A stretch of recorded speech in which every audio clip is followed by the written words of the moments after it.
I'm Andy from Fortis Adhesives Coatings. Today I'm going to show you how to fill knots in timber using Fortis 822 Epoxy Knot Filler.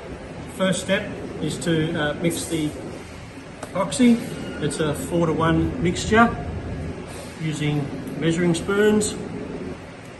Normally I'd only mix very small quantities, up to about 25-30 ml at a time.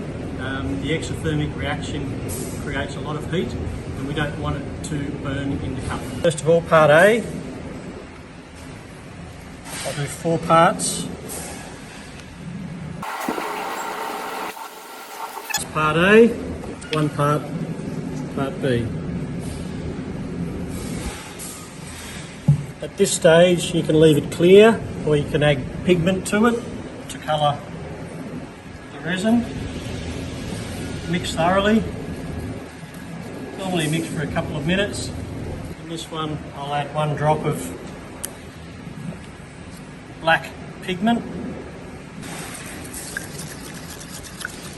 We'll now let that sit for around 15-20 minutes for a reaction to occur, and then we'll pour it into the timber.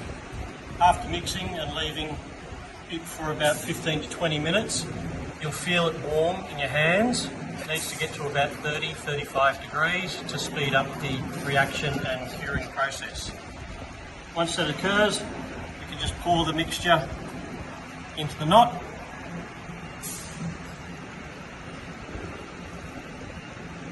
Allow it to overflow a bit, it will soak into the knot.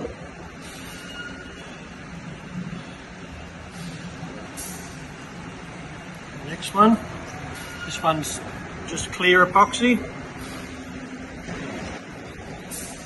Again, allow it to overfill. And the third one, I've mixed the green pigment.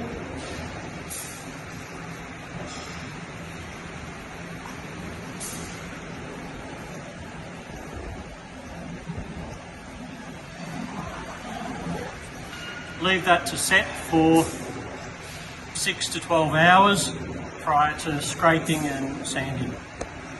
Okay, we're back now after the resin is cured overnight. I'm going to show you the results of that.